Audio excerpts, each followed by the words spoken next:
Hey there, YouTubers. Stampede Survival here for my next video. Today I'm going to do a video on another EDC. In this series of videos that I'm doing, I'm just making various kits and different configurations just to give you guys some fresh ideas on different types of containers you can use for survival kits or wilderness kits.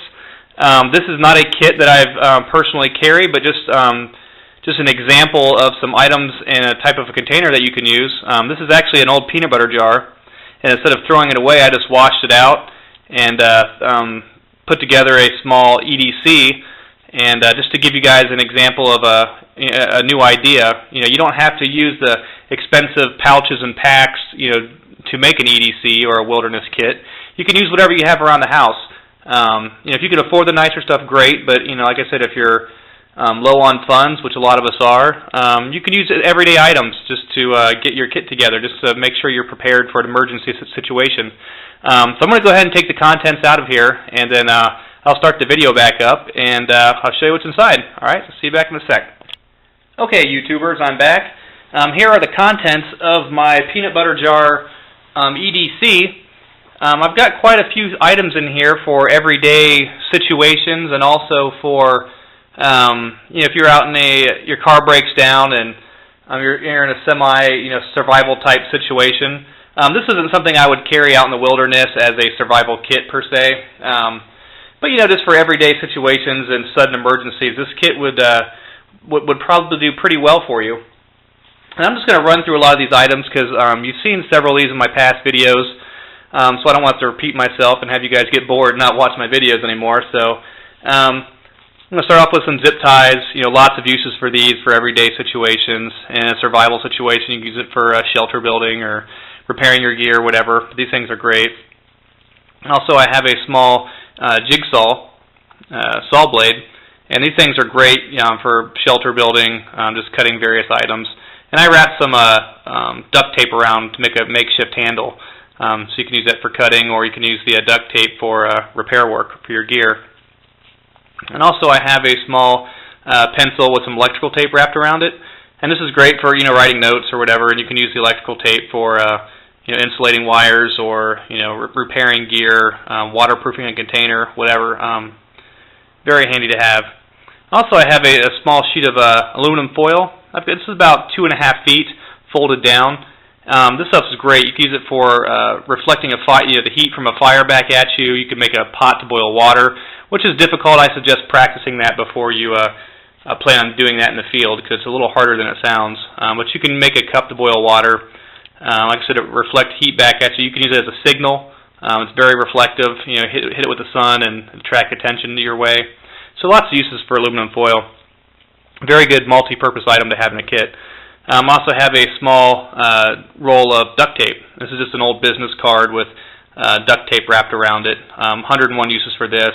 They actually did a show recently on Mythbusters, a whole episode on duct tape and all the wonders that you can do with it. So this is a great multi-purpose item to have in a kit.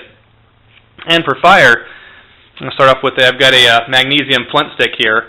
These things are great. You just scrape off part of the magnesium into a little pile, and it's not big shavings. They're basically little flakes that come off. It's very hard. And then after you get a little dime-sized, quarter-sized pile of magnesium shavings, you take your striker and strike your flint rod at the top, spark it up, and it goes up hot. These things are great for a survival kit. They're a little bit heavy, and they're not super heavy, but they've got some weight to them. But they're a very useful item. And you can use the jigsaw blade in here to make your shavings and also to strike the flint. So that's a great item to have. Also in here, of course, your everyday Bic lighter. These things are great. 101 uses for those. Maybe not 101, but there's a lot of uses. So easiest way to get a fire going. And of course, my everyday standard in all my kits is the Vaseline-soaked cotton balls. And I have these in a little plastic baggie. I've got a couple of cotton balls in here. You can make several fires with this. Outstanding product. I kept a small tea light candle in here. And this is just, you can use it for heat, just for light. You could melt the wax, use it for waterproofing. Great little, if you're in your car, the car breaks down in the wintertime, and you need to get a little heat in the car, warm your hands up, whatever. This is great, or at nighttime for light. You can also use it to help you start a fire. Light it up, stick it under your tinder. This will burn for a long time. Help you get your fire going. And also I have one of these Esbit solid fuel cubes. These things are great. You get them in a package. I think there's about a dozen of them in a package. These things are outstanding. They burn for about 13 minutes. They say you can get about a liter of water boiling in less than 8 minutes with one of these. And they're nice because you can light them, use what you need, blow it out, repackage it, and you can save it for next time. So these things are great. I wouldn't really necessarily use this for fire starting, which you could, but I would use this for boiling water, something of that nature. So that's a nice item to have in a kit. I also have a wet ones, just keep your hands clean before you eat type of thing. I've got a small flashlight here. This is inexpensive. I believe it's a Rayovac. Inexpensive light, but it does the job. It's very compact, which is why I chose it for this kit. Slides in the jar easily. Great for nighttime use, drop your keys type of thing. And here I've got a small pair of folding scissors. And these are just great for, cutting loose, ends, threads off your clothes, whatever, cutting your fishing line, paracord. Lots of uses for scissors. Good thing for an everyday kit. Also some nail clippers, and once again you can use this for the intended purpose or use it for cutting fishing line type of things. I've got a small razor knife. You've seen these in some of my other kits. Great little knife, inexpensive. I paid a few bucks for a few of them. Really sharp. You can use it for cleaning fish or whatever. Anything you need to cut. Also I carry a hank of 550 paracord. Lots of uses for this for everyday and survival situations. I don't think any kit should go without some sort of cordage. Very important in a kit. I also carry a small first aid kit, and this just has some Advil, some antibacterial wipes, some Band-Aids, alcohol pads. And the alcohol pads you can also use to help you with fire starting as well. Those things go up like nothing. You put a spark to it and they just light right up. First aid kit's really important. You get a headache, it's great to be able to walk out to your car and grab some Advil or something. I also carry a small thing of Hawaiian Punch. I keep these in a lot of my kits. Just if you're not in the mood for just drinking plain old water, or if you're in a survival situation, have to boil up some river water, this would make it taste a lot better. So, outstanding product. I also carry a small hand warmer. These things are great. If you get trapped in your car overnight, it gets kind of chilly. It's nice to have a ready source of heat to use. And also, I carry a 1 gallon Ziploc bag. This is the freezer bags. It's a little thicker than the standard bags.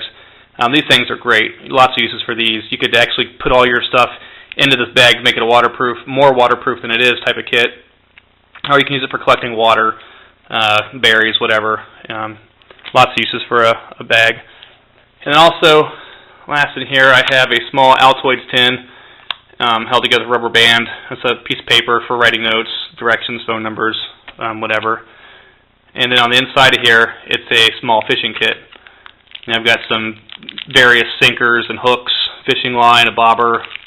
And I also have a small makeshift sewing kit in here. I've got a little bobbin full of sewing thread. And I've got some safety pins and a couple needles in there. This is a neat little kit, nice and compact in a small Altoids tin, so that works really well. But like I said, that's the gist of the kit. Oh, one last thing is there's the container. Like I said, it's just an old peanut butter jar. It's pretty much waterproof. You wrap some electrical tape around the edge, it'll definitely be waterproof then. But this is to go to show you that you don't have to, like I said, have a fancy pack to put your survival kit in, or your EDC, or whatever you want to call it. There's lots of different containers, and like I said, this series of videos, I'm going to show you various packages that you can put them in, whether it be backpacks or fanny packs or peanut butter jars or whatever. Just trying to be a catalyst to try to have people think outside of the box and not have to use the same thing that everybody uses. Just kind of figure out what works for you and what works within your budget. So anyway, I hope you like this video. I really appreciate everyone watching. If you have any suggestions, please feel free to leave a comment to have me make a certain video. But once again, thank you for all your support, and I'll see you guys next time. God bless everyone.